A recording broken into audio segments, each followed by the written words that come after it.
రాష్ట్రం ఏదైనా గాని కాంగ్రెస్ పార్టీ పవర్లు ఉందంటే ఆడ లెక్కనే అలాగుంది కదా. పవర్లకు వచ్చేదాకా ఓ ముచ్చట, వచ్చినాక ఇంకో ముచ్చట. మన తానే అనుకున్నాం, కర్ణాటకలో కూడా కథ గట్లనే కొడుతుంది. ఓ దిక్కు ఫ్రీ బస్ అసొంటి పథకాలు అమలు చేస్తున్నాం అని ఎలివేషన్లు ఇచ్చుకుంటేనే, ఇంకో దిక్కు ఇగో ఇట్లా పబ్లిక్ వెళ్ళి పైసలు గుంజుతుర్రు.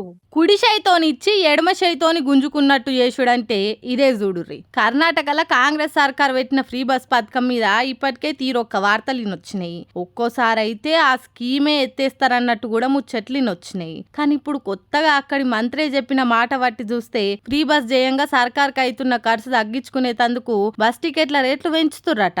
ఆడోళ్లకు ఫ్రీ బస్ పథకం జయంగా గవర్నమెంట్ కు తక్లీఫ్ అవుతుందని కర్ణాటక క్యాబినెట్ లా మాట్లాడుకొని బస్ టికెట్ రేట్లను 15% పెంచేందుకు ఓకే అన్నారట. కేఎస్ఆర్టీసీ, బిఎంటీసీ బస్సులల్లా జనవరి 5కెళ్లి కొత్త ఛార్జీలు అమలుకి వస్తాయని మంత్రి హెచ్కే పాటిల్ చెప్పిరట.